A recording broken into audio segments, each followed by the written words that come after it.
Hello everyone. Welcome once again to our Leaders Cafe. This time we're coming up with a very interesting topic, zooming on the startup ecosystem and what leadership steps we need to take to build large enterprises. As most of you know, India has emerged as the third largest startup ecosystem in the world, just after US and China, with over 60,000 startups and 65 unicorns in this country.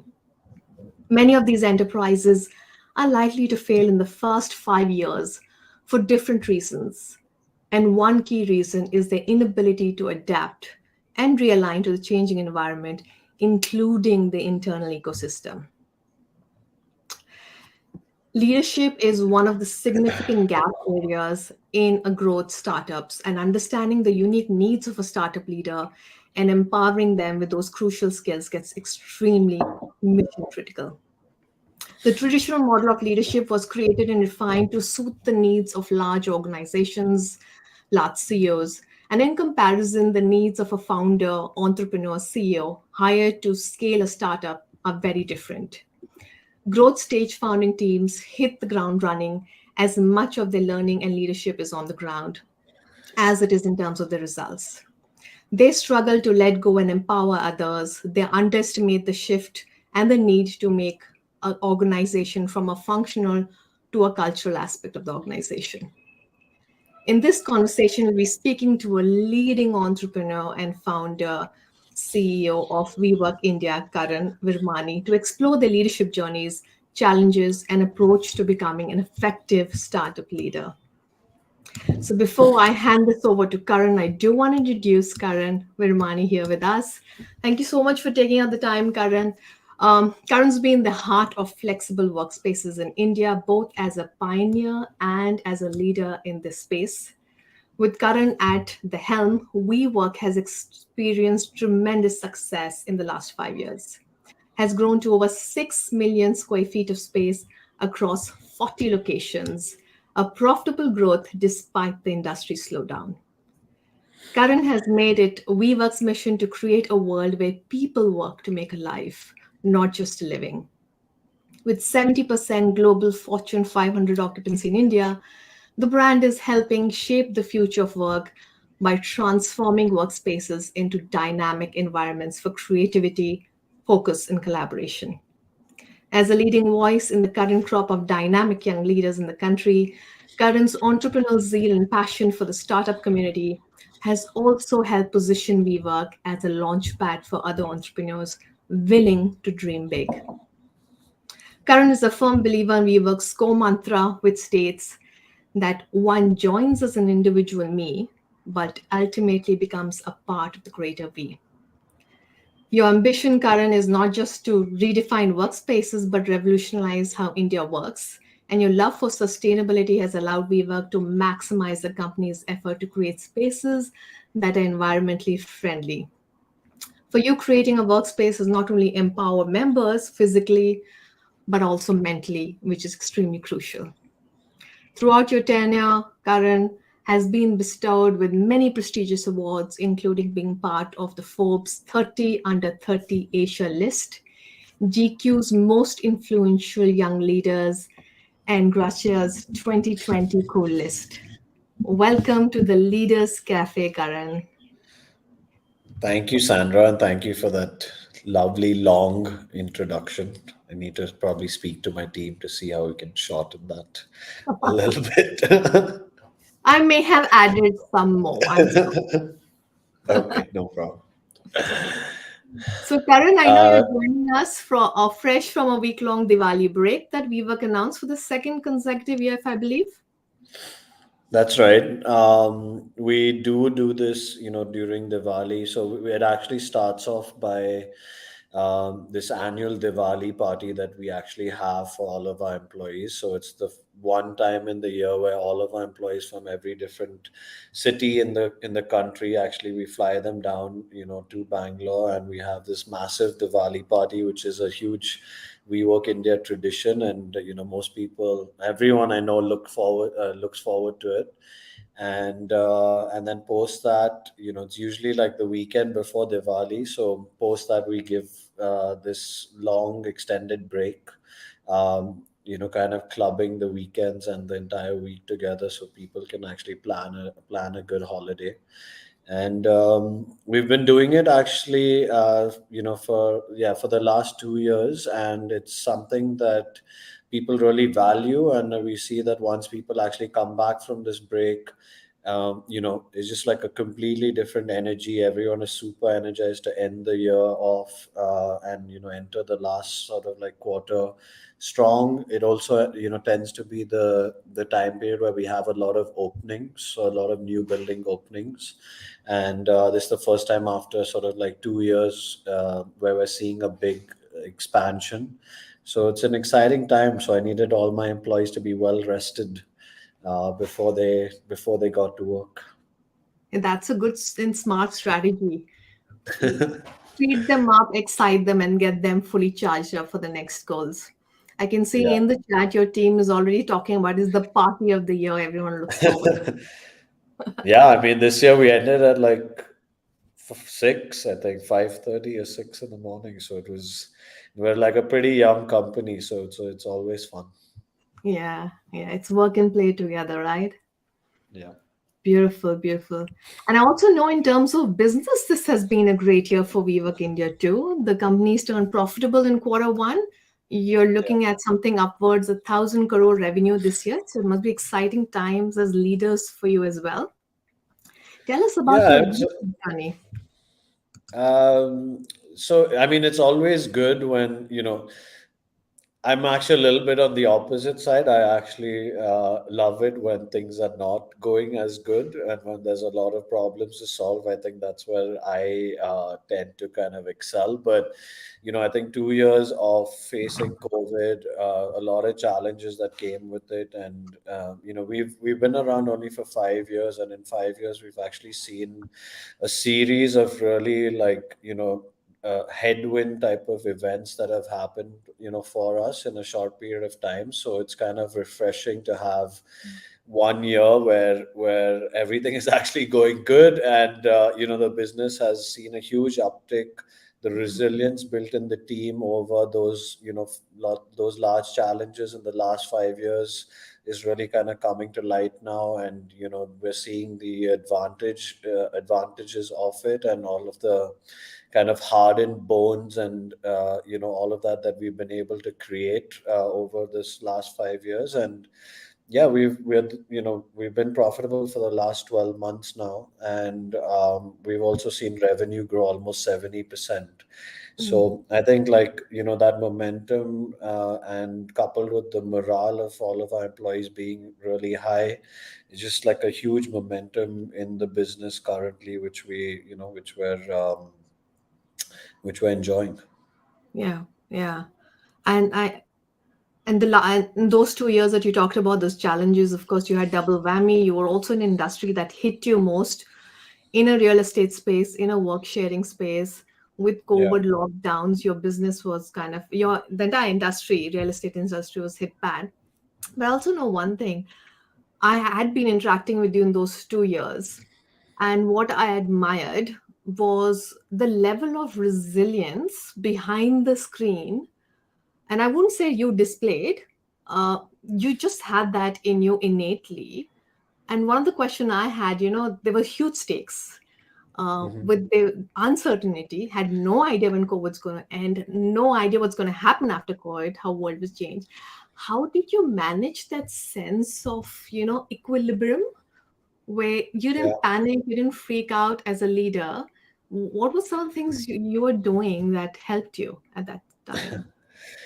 Um, so I mean, just naturally, I'm a super optimistic person, and that's how I've always kind of been, which is why I think, me being an entrepreneur also is something that I've kind of always thought I would excel at, and that my team kind of like really values that part of my skill set. So one was, just as a leader, kind of bringing out that natural side of mine, which is like extreme optimism, to make sure that the entire team felt it and the morale continued to stay, up. I think the other thing was just like, I have this, and our whole team has this huge belief that the product and the value that we're creating as a company, and as an organization, whether it's COVID or no COVID, continue to be something that, that people really wanted and will want in the future. So it was, making sure that we continue to have that focus on the vision and on the belief. Mhm. But large, I think, a lot of the times people ask me how I'm able to manage, a lot of the things that are going on, stress, etc. And it really comes down to people at the end of it, making sure that you're surrounded by the right set of people, whether it's in the organization, whether it's family, Mhm. who's always there to support, and even sort of like investing in myself a little bit through our sessions that we did, helped a lot in that, to just kind of give, self reassurance and all of that. Because I think when you're leading an organization, you're an entrepreneur, there are these times when things are tough, which do can be a little bit lonely. But if you Mhm. have like the support system around you, um, then you kind of feel, there's like a wind behind your back, and you can kind of do whatever needs to be done. Yeah, yeah. And as Yeah. you were sharing this, Karan, I heard so much of we. And I'm going back to my intro when I talked about how you moved me to we. And this is a question for you. And I heard so much of we coming out, your team, and you're right. And you're not alone in the journey.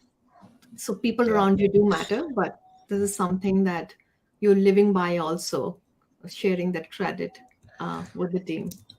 But talking about loneliness, you just talked about loneliness.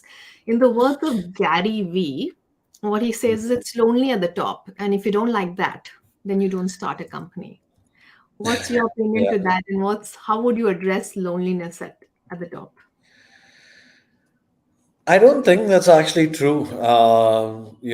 To a large extent, there are obviously moments like everyone has, whether you're on top or like somewhere else, where you're kind of, either doubting yourself, your skill set, like what you're doing, and all of that. I think everyone kind of goes through that, journey. But actually, I think that, when if you're able to grow to the top in the right way with the right mentality and kind of bring and take people along, it's actually not that lonely. It's actually a lot of fun. Hmm. It's a really really fun place to be, and I'm, like honored to, privileged to have that opportunity to be in that spot. So I don't necessarily agree with the lonely at the top version. Obviously there are problems and, challenges that you have to deal with on your own, which might be of a different magnitude maybe than, someone else who's, just worried about a function or one part of the business, and you have to kind of worry about the entire thing. But I actually think that it's a lot of fun at the top, and if you brought the right people with you, it's even more fun. Yeah. So resonate with what you're saying. And I'll come back to getting the right people, which can also be a massive challenge, especially in a startup ecosystem. But Yeah. you did talk about support systems. I know you talked about family, you talked about getting the right people around you. Are Mhm. there any self-care strategies that you look at, just for you to maintain that sense of balance with everything that happens around you? You said self. What do you mean by self case? Do you have any Like, rituals, routines that you stay consistent with? That's yeah, I think one of the, advantages that I obviously have is coming from a business family where I, me, my younger brother, and my father are both, all three of us are actively involved, in a pretty large business, and we face challenges at different levels. Each of us face various different challenges throughout the year, throughout the day. So that's always good to have someone who kind of gets you and can understand exactly what you're going through, and also give their point of view. So that's something that we have a good communication channel, and we constantly keep meeting and discussing, so that definitely helps. I think also, um, sort of like focusing on yourself a little bit, so that there's like this 1 hour, 2 hours in the morning which are very sacred to me. It helps me internalize everything that is kind of going on. 1 hour is just sort of like sitting and kind of consuming what's happening in the world, and then 1 hour I get to kind of work out and exercise and things like that. So I think having like a fresh mind, Hmm. an active mind, also plays a big part in how you approach a challenge or situations. A lot of people get drained, or are sort of like pulled down by the challenges. I think if you can Yeah. like figure out a way where you hit them head on, and you come with that positive and like fresh mindset, at as much of it as possible, you're able to kind of deal with it. So I think that that those are the things that work for me. And I can feel a day where I haven't had that morning time, and I enter the office and I'm not at the same level, that I need to be. So those things are very sacred, and it's very important that I carve that time out for myself in the day. Beautiful. And you're saying that you, when you don't do it in the morning, you can feel the impact. But also see Yeah. in your office, you have a little corner of with ball, basketball or something that you get to, I don't know, release yourself. I But it's have these two basketballs that, like, whenever meetings are super stressful, people can just see me like like squeezing it. bouncing But it. yeah, I mean, we just have like a really fun environment. It's like a fun work environment, and that basketball hoop was gifted to me actually by, like, someone who works with me. But yeah, it's just always walking around, always active. I've never been someone who can just sit down for a 3 hour meeting. If been in any of our meetings, I'm always moving around the place and pacing, and Yeah. yeah. Beautiful. Yeah. I resonate with that, and I do want to come back with the kind of space you create for your team just after this one, because I do want Mm-hmm. to see, look, because when you especially a founder and leader, they get sucked in with so much that's happening, especially in a growth stage organization, that there's very little time for your own self development. And you saying that you're able to take other time for self care strategies in the morning is also sometimes a luxury. And Mm-hmm. when you're looking at interesting research that comes up where leadership has a big impact on startup performance. And to Yeah. be more successful, a startup leader or a founder or CEO needs to have various abilities and skills in addition to having the basic competencies of running a business. So, how you're Yeah. constantly developing yourself in different aspects of leadership skills. So, this whole like 5 years has obviously also been my own kind of journey in becoming an entrepreneur. So when, if you met me 5 years ago versus today, it's obviously a very different, person and personality and how I deal with things. I think one of the things that has worked a lot is having a very open communication with the people that I work with. So we've never had like like a hierarchy type of situation, or I mean, I have a very open door policy. That means that anyone from any level can actually, like, walk into my office or call me or do whatever it is. And that created a very good feedback loop. So I was able to kind of get real time feedback in an open, constructive way from the people that I work with, and constantly kind of like keep tweaking my thing. Like, one of the things that I was really bad at was actually taking feedback. I used to get like really defensive when people used to say that, you can maybe be doing this better, or you're not doing this the right way. I was also, I could be very like jumpy with my decisions, as in like take one decision, one day and then like change it completely the next day. I think I've learned how to be a lot more clear and decisive. And then also dealing with people. I used to kind of hate uncomfortable people conversations, and I've tried to figure out how to maneuver those also in the best way.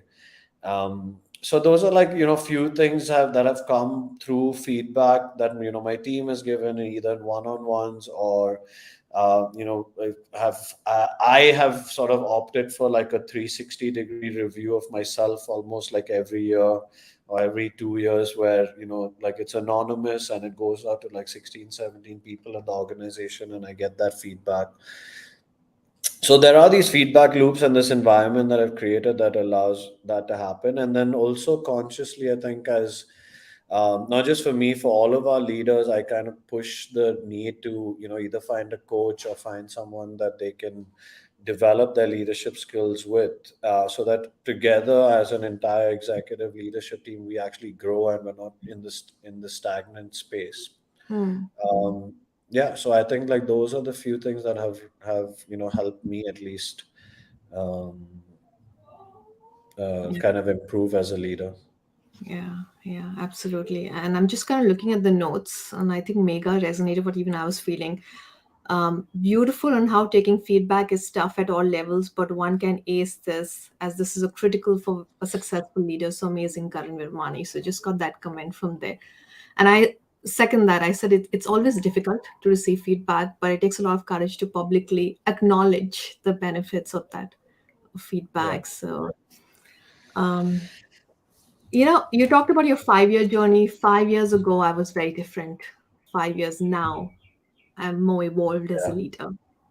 If you had a yeah, time machine and you could go back to the really young, I can't say young because you're already young, but really young Karan, and give him one yeah. lesson of the future, do not do this, what would that be? I mean, I wouldn't actually. I would just say like just do whatever you're gonna do because you're gonna end up in a pretty good place.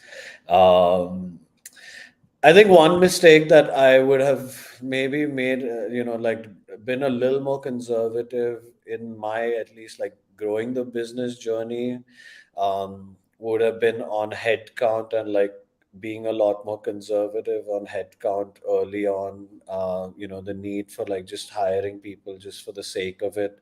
I think one thing that we learned when things got tough and all of that was that that mistake kind of impacted people that shouldn't have been impacted in the first place, as in like we had hired too many people maybe too fast, and then when things kind of went bad, it was one pace that we had to kind of like draw back on. And it's not it's not like kind of like reducing your rental bill or like your operational bill. It's actually like people and their livelihoods and all of that stuff. So that I would say, and it's something that I'm like super conservative about now, but I would say that I would have been able to maybe avoid that one thing if I had been a little more conscious about it. Yeah, yeah. And that's a Yeah. great lesson because we do see that, especially in the last few months, probably the trend Hmm. is also growing in a big manner, Yeah. being conscious about Um, people. no, I mean, I think people and founders take it way too lightly. And to me personally, it was just not a good time. It was like probably my toughest moment as an entrepreneur to even if it was like 10 people. I mean, we had to do a couple of hundred people lay off, and it wasn't really nice. But we try to do it in the best way. But I think like the founders need to be a lot more conscious about the fact that you're impacting other people's lives, Yeah. and it's not just for your business. Hmm. Hmm. Hmm. Yeah. So I, when I look at you, Karan, I see you have a vantage point. One is, of course, you are in the space of, the startup, high growth, speed. You're leading that organization. And somewhere you're also part of a legacy established organization like the Embassy Group. Yeah. So you have a good understanding, a fair bit of understanding in the difference between a startup leader and a well-established old organization kind of leader. So what would you say are the three differences between a startup leader and a CEO of an established organization?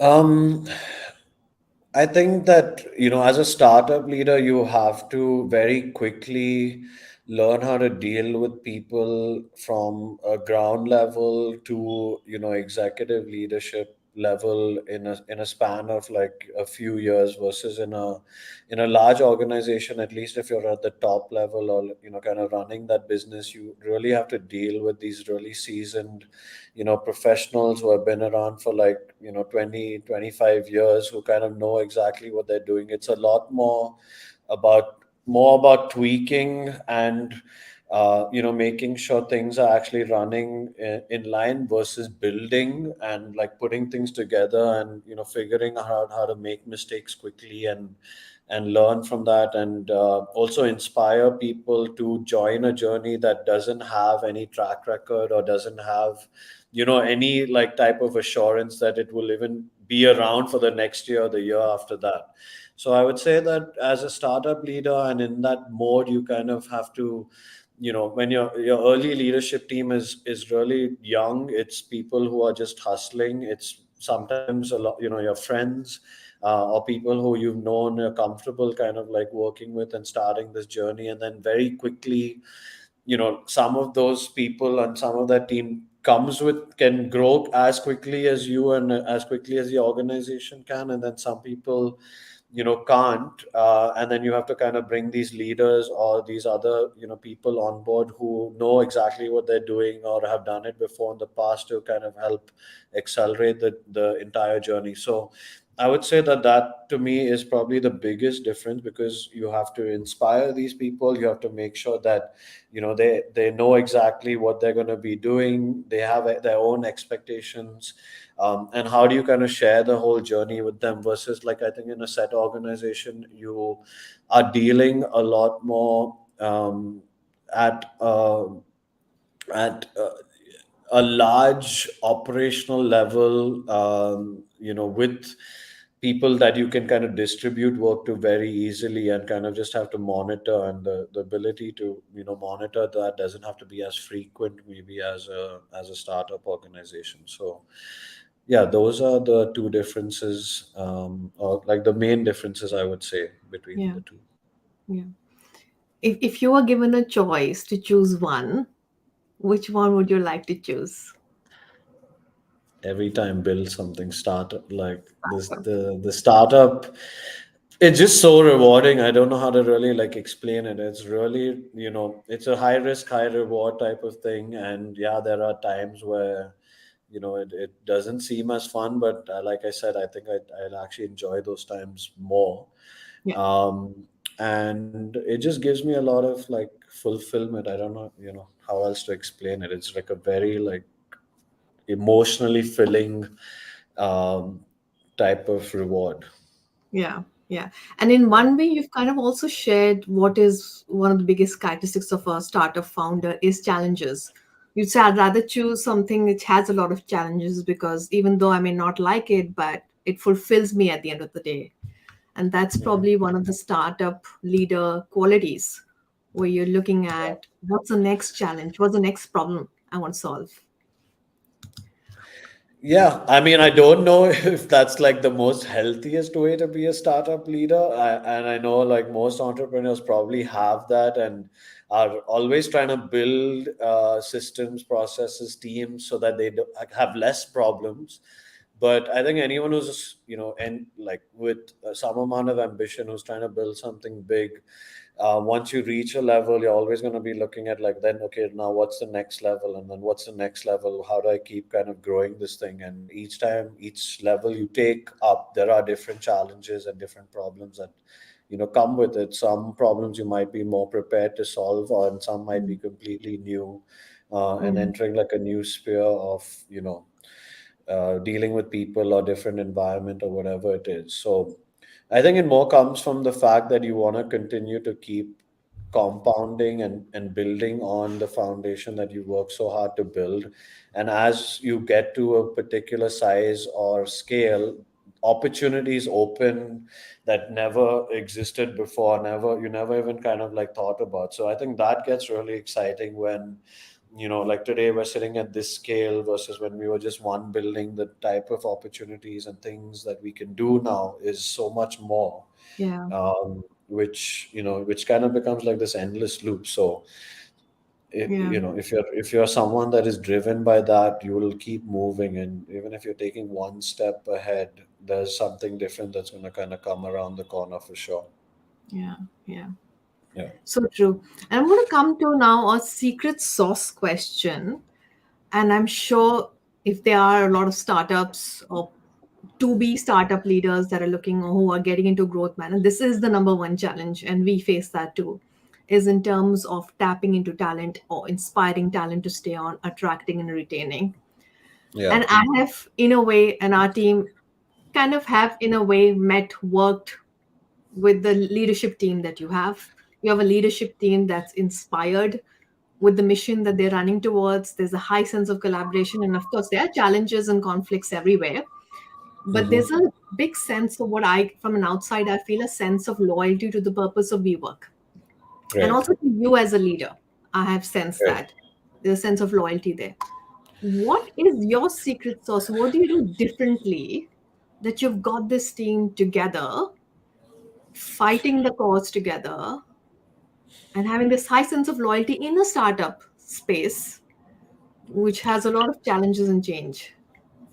Mm, I think it's my responsibility to to first start by like just leading by example, right? So I would never ask my team to do something that I've not done, or would not just, if they weren't there, kind of like roll up my sleeves and do on my own. So I think that's one piece that, my leadership team, I think for a large part has been with me, over a 5 year journey has been with me for at least like 3 years, the current team or like the main people within it.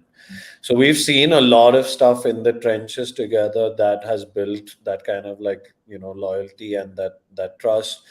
I mean, we've changed people within the leadership team a lot also. Like, a few years ago, actually, my leadership team was not that cohesive. There was a lot of issues. There was a lot of like different clashes. There's been multiple challenges. I've had times where certain leaders said they were going to leave, and had to like figure out how to like maneuver through that period as well. But it comes with, I think, sharing experiences over time, both good and bad, that builds a very, strong bond. I would say hiring people based on, their that based on culture and like how they fit the actual culture of the organization versus sort of just qualification and all of that, to me has always worked. Like culture triumphs, anything else, according to me, when it comes to hiring. And I've seen it actually in action a lot.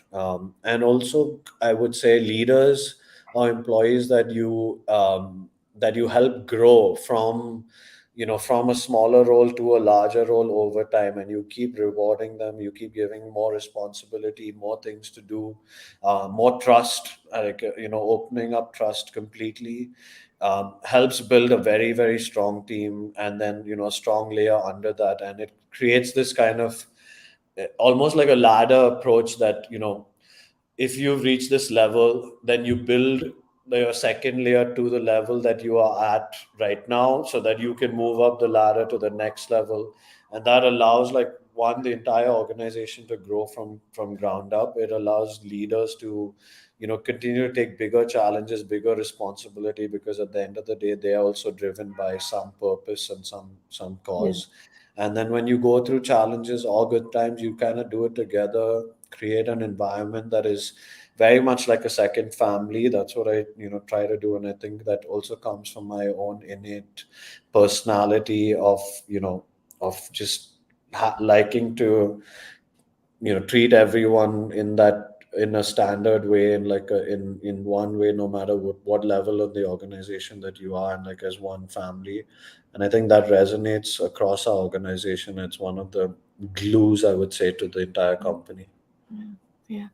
And I also heard you say that, you set up a succession, get them to grow, expand their roles and responsibilities. But I'm sure the speed will be much more in a fast growth section. How do you manage them? And sometimes leadership skills comes with also life experiences. Yeah, How do you do that quickly for them? Because they may not have gathered that life experience if they're young leaders.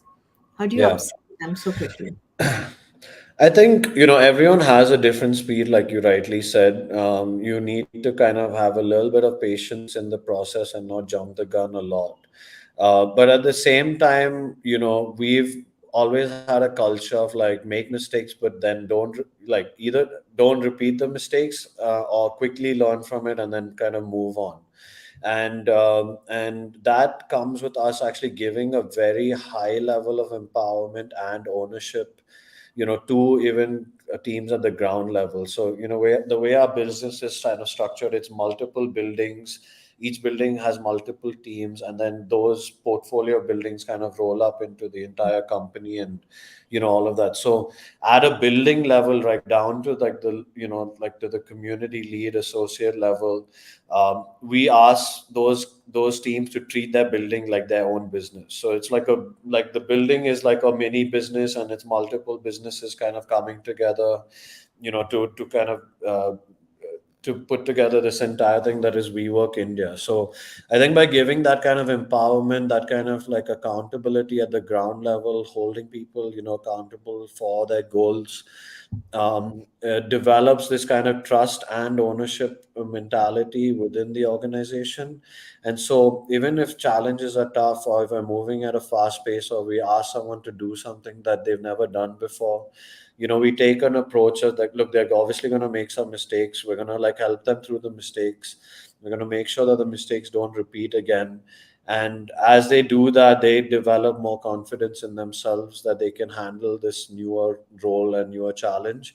And it kind of just keeps, kind of rolling. It kind of keeps rolling from that. And there's a big inertia and momentum that develops finally into the culture of the organization, I think, over time. That so that even if a new person comes in, they are getting the same amount of encouragement from the teams on ground to make the mistake and then have their own journey of growth. Yeah. So I would say like it's about that. It's like repeating a loop constantly, and that getting ingrained into the culture of how the organization grows, and having kind of like a reward correction, a loop of like a strong correction and like feedback loop happening at the right moment in time, so that you know like problems aren't gestating for too long, and you're not kind of like having this kind of contaminate the organization, um and everyone kind of figures it out together with a huge support system that's there. um Yeah. yeah, Yeah. yeah. I have Amita who's put a connect and resonating with what you're saying, Karan. I had an opportunity to engage with a couple of women leaders at WeWork India, and I Mhm. was so struck with how clear they're on the goals and how confident they were in terms of where they want to go. I would love to know internal thinking and focus on women leadership. Yeah, I think you know this better than anyone, but we do not just for women leaders. I would say like across the organization, we have an amazing people and learning and development team that has multiple streams that help employee development. Whether it's manager training, whether it's things like storytelling for sales teams, or currently we're running like this program for women leaders specifically, to help them develop as leaders, and also just address the specific challenges when it comes to women and women in the workplace, etc. But I think we take an approach towards just developing our leaders or developing all of our employees and giving them the opportunity to do that in our environment. So we have this higher education program also that we provide to a select set of employees every year. I know that I think we have like 10, 15 people who have now got MBAs or like some sort of executive leadership kind of diplomas and things like that from Harvard, Stanford, IIT, all of that stuff while working, here with us. And we feel like that kind of adds back into the work that they will be able to provide, for the company in the future and how they will kind of grow. And so we have, yeah, we just have streams that people can tap into, and it's not anything forced.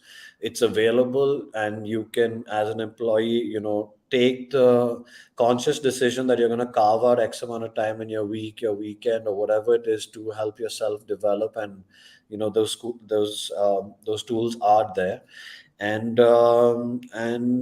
sometimes people sort of like grow as leaders, and a lot of times also they kind of find better opportunities even outside of WeWork, because they've developed to being such a strong employee. And we're kind of happy and okay with that as well, that we're kind of a place where someone can come in and also develop as a professional Yeah. and keep Yeah. growing. Yeah.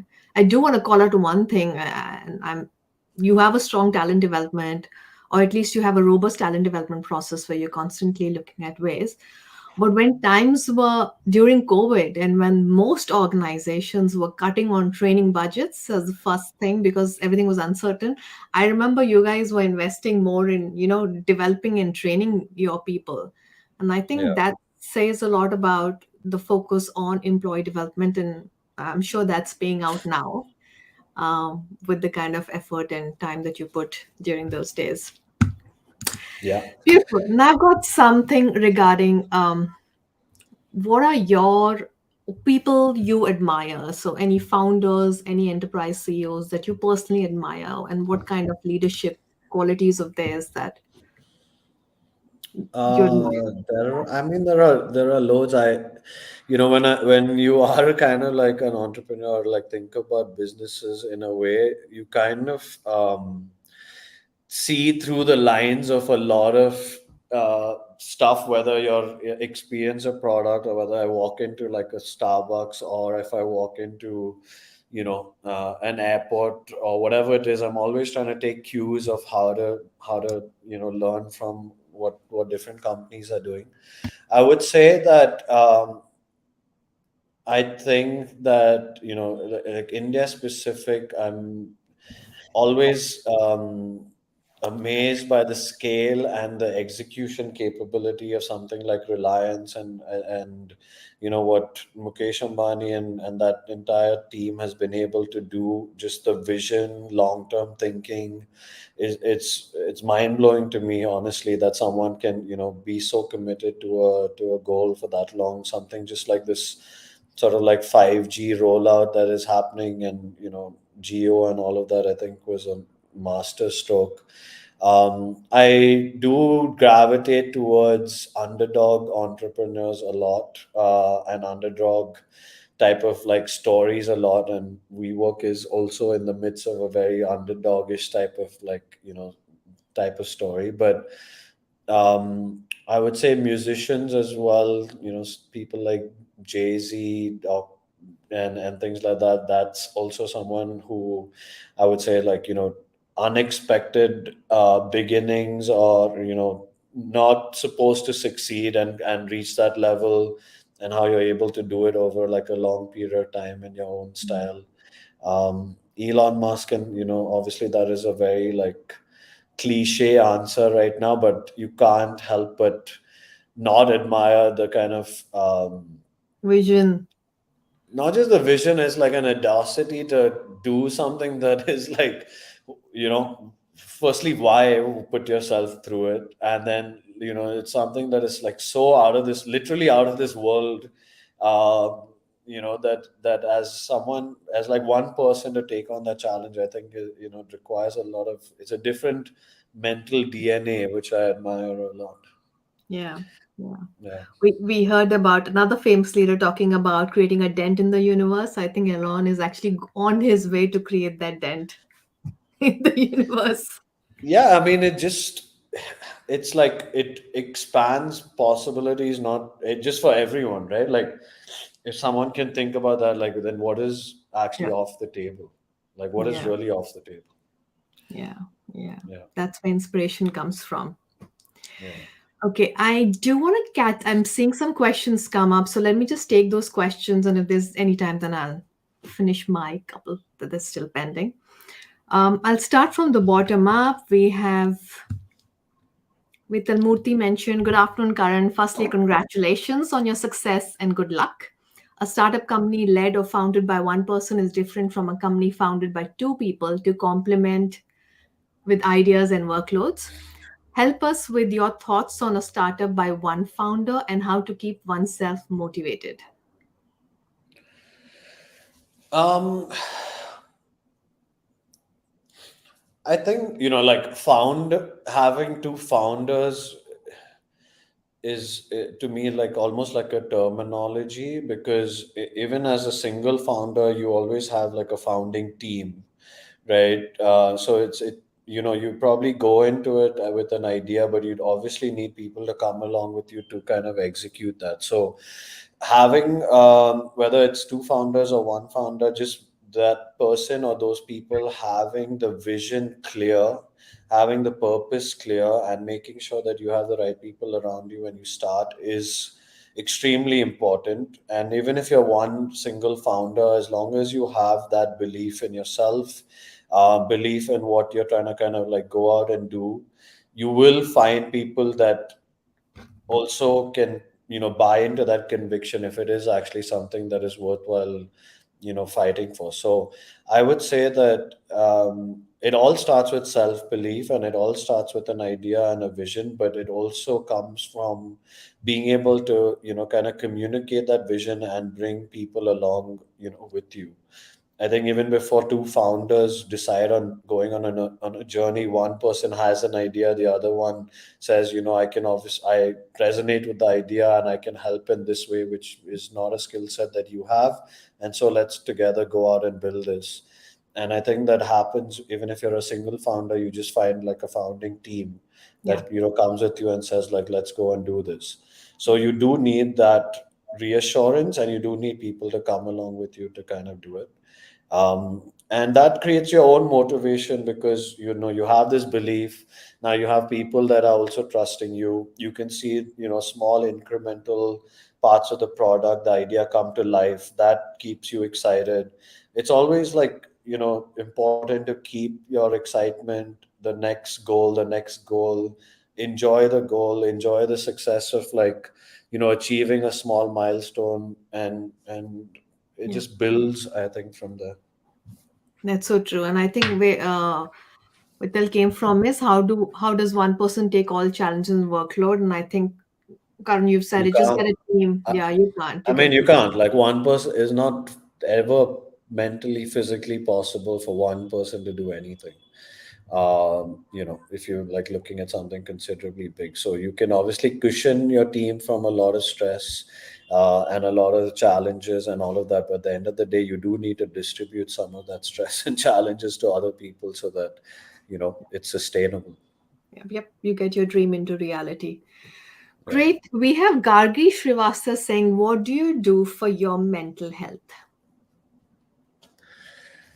I I don't know how good my mental health is, to be honest, but I think it's those few routine kind of things. So like I mentioned, having the time in the morning, having like keeping my body healthy, that definitely keeps my mind healthy. Trying to eat as healthy as possible, through the week, so that you're just kind of on it, and there's nothing kind of like dragging you down. I think it's very important.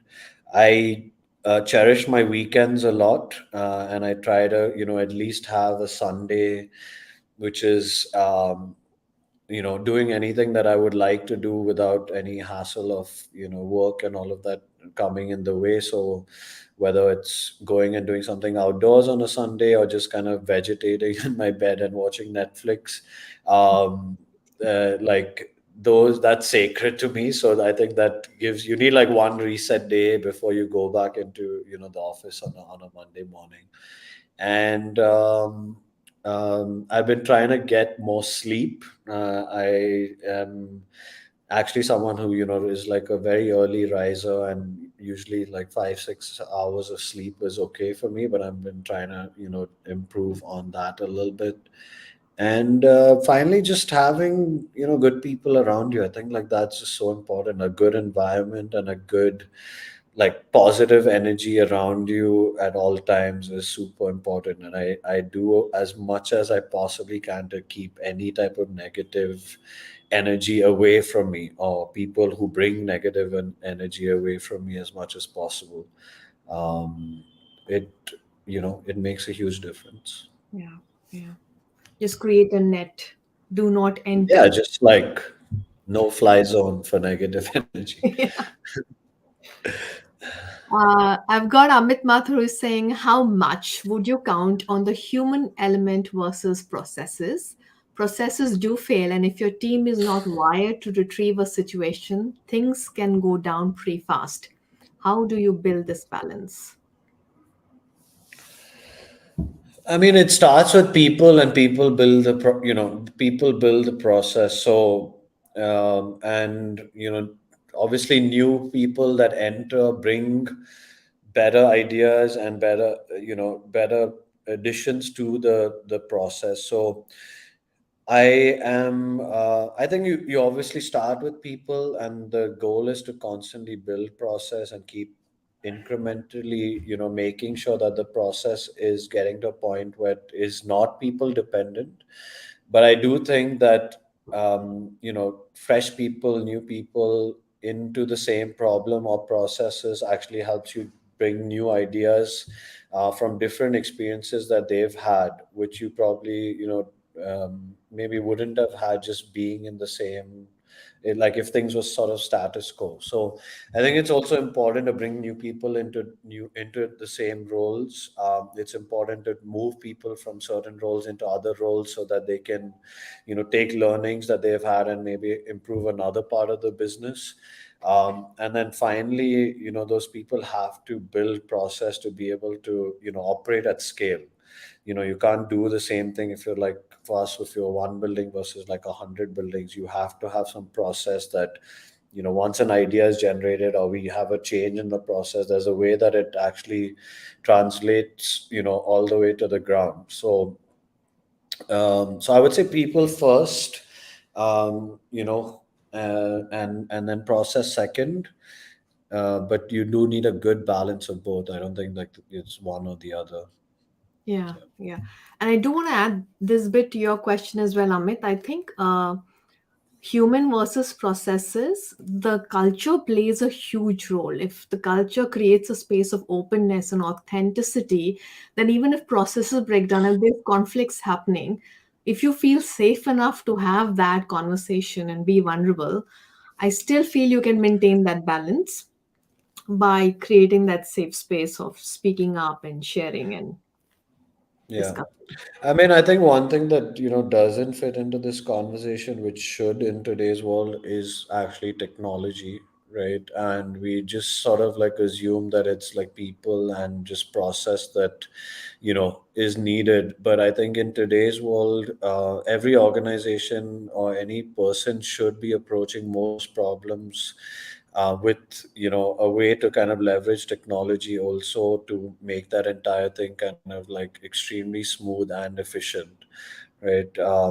And that, I think, tends to get bypassed by either companies throwing people at the problem, or like Mm, thinking that, we have to go by the process that existed, way in the past. And I think today there are actually like a lot of tools that companies can leverage, which, if you just had the mindset of approaching, task or problems with, is there like an actual, like, is there technology also available that I can layer on this to help make it a lot more efficient? It should be thought about, and you should just have that culture in the organization that, everyone approaches it in this sort of like three-pronged approach versus just the two-pronged approach. yeah, yeah, yeah. People, process, technology. Yeah. Beautiful. We've got an acknowledgement from for you from Ujwal Pushp. I joined Hey, Viva. Ujjwal. I know. I joined VWork when I was in my sophomore year. The kind of launchpad Karan provided me was incredible. So this was like Ujjwal was part of part of the founding team. He joined us as like was meant to be an intern, and then I don't know what happened. He just never wanted to leave. I'm not sure if he actually even finished his college or he didn't finish it, but we then we converted him, and he was with us for a while, and he's actually now gone and started his own startup. And his own startup journey. So it's good to see him on the chat. Beautiful. That's a great success story when you're building entrepreneurs as well. Yeah, I mean, we've had a lot of, a lot of our ex-employees, and actually, even when we had that whole layoff period, a lot of them actually, have gone and started pretty great businesses, and things like that. I know of like at least 5 to 10, entrepreneurial journeys that have started, at least from ex-employees of WeWork. Mm, mm. Hopefully at the WeWork centers. Yeah, a lot of them are actually either members, always referencing us members, so it works out. Beautiful. Just one last question I'm going to pick up from the panel and then we can close. I know as leaders, we keep developing and we change with the organization's growth. And therefore, we've also got a startup leadership toolkit that Transformate does for especially startup leaders because it's a different ball game altogether. Leadership skills required in startup is extremely different to leadership skills required in established companies. So the Mhm. question for you here is, do you see yourself change as a leader once your organization starts stabilizing and becoming more of a legacy? This is from Vivek Sundaram. Yeah, definitely. I mean, you grow as a person, and it's like, especially as a founder, I think the learning curve is extremely steep, and you know, uh, maybe slightly more accelerated than any other employee within the organization, just because there's like so many variety of challenges thrown your way, on a constant basis, and you kind of have to keep like learning. Like I mentioned earlier, also you have to deal with people very differently, or different sets of people as you grow within the journey. So you do have to learn how to keep adapting to different environments and different challenges. But you also, it's a little bit of a double-edged sword where you kind of have to consciously pinch yourself and say like, let's not move too far away from where you kind of like started, because that kind of energy, that kind of like motivation, that kind of hustle, it's easy to get in, you get into a comfortable place as an organization is either has grown, or that you're starting to see success and all of that come in. And I mean, like someone like Jeff Bezos always had this every day is day one type of kind of motto going. And I think it's more from let's not get into a comfort zone, even though we're kind of achieving everything that we wanted to achieve, right? You need to always be in a little bit of an uncomfortable spot, and that's something that you have a lot of in the early days versus kind of like at a later stage. And it's always good to figure out how to keep tapping into that initial, like, what was the reason we started this, why did we get on this journey, like, are we staying true to the original purpose and Right. like the Yeah. original um yeah, Wow. original mission, or not, or are we getting lost somewhere in between? So Yeah. that I think is like is it's hard to do, but it's important for sure. Yeah. And that's why I guess companies have this huge vision statements plastered all over just to remind why we started this in the first place. Yeah, Windows exactly. and buildings. I'm just going to read out one last comment because it's from Rajesh Lalwani. He's a serial established entrepreneur, somebody who's always seen, who's kind of jumped trends before the world has. I do want to share Yeah. something that he's mentioned. To think you can plug and play and start up in literally days, thanks to enablers like WeWork, is very different from when I started 16, 17 years ago. We've come a long way. Yeah, we had a simple dream. It was like, if anyone is ever looking to start a business or grow their business, they just, default think of WeWork. And I think we're coming a little, pretty close to that goal. We have, definitely made a dent in the ecosystem as an enabler, and, a platform to allow innovation and all of that to happen. And I think India specifically over the next 10 years is going to see, Yeah, it's going to be insane. Like, yeah, I get to speak to founders on a daily basis that work out of our buildings, and the kind of yeah, stuff that's being built. I think the infrastructure that is available now versus 10 years ago, like things like WeWork, obviously, but also the government's entire like tech stack, 5G, like all of this stuff down to the ground level, to the root level of the country is going to allow for such huge amount of innovation. And the inertia is just so high that our kind of mission is, let's, figure out how we latch onto it yeah, and, continue to be like an enabler for these companies, yeah, yeah. and make impact. So, yeah. Yeah. Yeah, you're going to have your hands full. You have like thousands and thousands of entrepreneurs being born every day. Yeah. We work enabling them to move fast and get their dreams come true. It's such a beautiful place to be at. Yeah, it is. It's that is like one of the most rewarding parts of this journey, I would say. Yeah. Yeah. So, on that note, Karan, if you were to ever write a book on startup leadership, what would you call it? If I was to ever write a book on startup leadership, um,